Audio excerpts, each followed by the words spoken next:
ಈಗ ನಾಳೆ ಬರ್ತಾರಲ್ವಾ, release ಆಗ್ತಾರಲ್ವಾ, okay fine, ನಾಳೆ ಸೋಮವಾರ ಬರ್ತಾರೆ. ಬಂದ ಮೇಲೆ ಒಂದಿನ ಫಸ್ಟೇಷನ್ ಇರುತ್ತೆ ಯಾರಿಗಾರು ಆಬ್ವಿಯಸ್ಲಿ. ಮಂಗಳವಾರ ಅವ್ರ ಮೊಬೈಲ್ ತೆಗೆದು ಇನ್ ಕೇಸ್ ನಿಮಗೆ ಕಾಲ್ ಮಾಡಿದ್ರಿ ಮಾತಾಡ್ತೀರಾ? ಮಾಡಿದ್ರೆ ಮಾತಾಡ್ತೀನಿ, ಬಟ್ ನನ್ನ ಪರವಾಗಿ ನಾನು ಮಾಡಲ್ಲ ಫೋನ್. ಯಾಕಂದರೆ ನನ್ನ ಹತ್ರ ನಂಬರೇ ಇಲ್ಲ first thing. And social contacts definitely ನಮ್ಮ ಇಬ್ಬರ ಮಧ್ಯದಲ್ಲಿಲ್ಲ. We are not in touch, not even ಇನ್ಸ್ಟಾಗ್ರಾಮಲ್ಲಿ ಇಲ್ಲ, ಫೇಸ್ಬುಕ್ಕಲ್ಲಿ ಇಲ್ಲ, ಟ್ವಿಟರ್, ಲಿಂಕ್ಡ್ಇನ್ ಯಾವುದರಲ್ಲೂ ಇಲ್ಲ. ನೀವು ಸೋಷಿಯಲ್ ಮೀಡಿಯಾದಲ್ಲಿ ಇಲ್ಲ?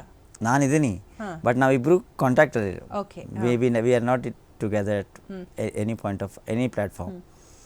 ಸೊ ಬೈ ಚಾನ್ಸ್ ಅವ್ರು ಮಾಡಿದ್ರೆ ನಾನು ಫೋನ್ ರಿಸೀವ್ ಮಾಡ್ತೀನಿ, ಬಟ್ ನನ್ನ ಪರವಾಗಿ ನಾನು ಮಾಡಲ್ಲ. ಓಕೆ, ಅವ್ರು ಮಾಡಿದ್ರೆ ರಿಸೀವ್ ಮಾಡ್ತೀರಾ? Of course, definitely. ಓಕೆ, ಈಗ ಅದು ಅದೆಷ್ಟೇ ಅವ್ರು ಏನೇ ಮಾಡಿದ್ರು, ಎಲ್ಲೇ ಹೋದ್ರು ಆ ಪ್ರೀತಿ ಮರೆಯೋಕ್ಕಾಗಲ್ಲ, ನಿಮ್ಮ ಮನಸ್ಸಲ್ಲಿದೆ.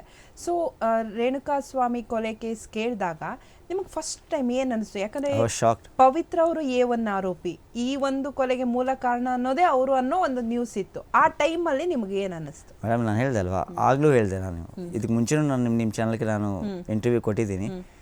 ಆವತ್ತು ನನಗೆ ತುಂಬ ಶಾಕ್ ಆಗಿತ್ತು ಮೇಡಮ್. ಐ ನೆವರ್ ಬಿಲೀವ್ಡ್ ಈ ಥರ ಒಂದು ಆಗೋಯ್ತು ಅಂತ. ನನಗೆ ಬಿಲೀವ್ ಮಾಡೋಕ್ಕಾಗಿರಲಿಲ್ಲ. ಈಗಲೂ ನನಗೂ ಬಿಲೀವ್ ಇಲ್ಲ ದಟ್ ಪವಿತ್ರ ಕೂಡ ಮಾಡಿರ್ಬೋದು ಅಂತ. ನನಗೆ ಈಗಲೂ ಬಿಲೀವ್ ಇಲ್ಲ, ಮಾಡಿಲ್ಲ ಅಂತ ನೀವು ಹೇಳ್ತೀರಾ. ಓಕೆ, ಇಷ್ಟೊಂದು ಸ್ಟ್ರಾಂಗ್ ನಂಬಿಕೆ? 120% ಮ್ಯಾಮ್.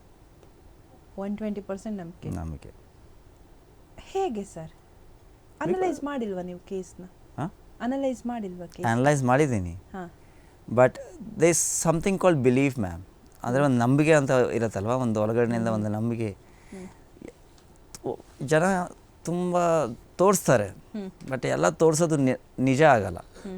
ಒಂದು ನಿಜ ಎಲ್ಲೋ ಒಂದು ಒಳಗಡೆ ಇರುತ್ತೆ, ಅದು ನನ್ನ ನಂಬಿಕೆ ಆತು. That's what I feel.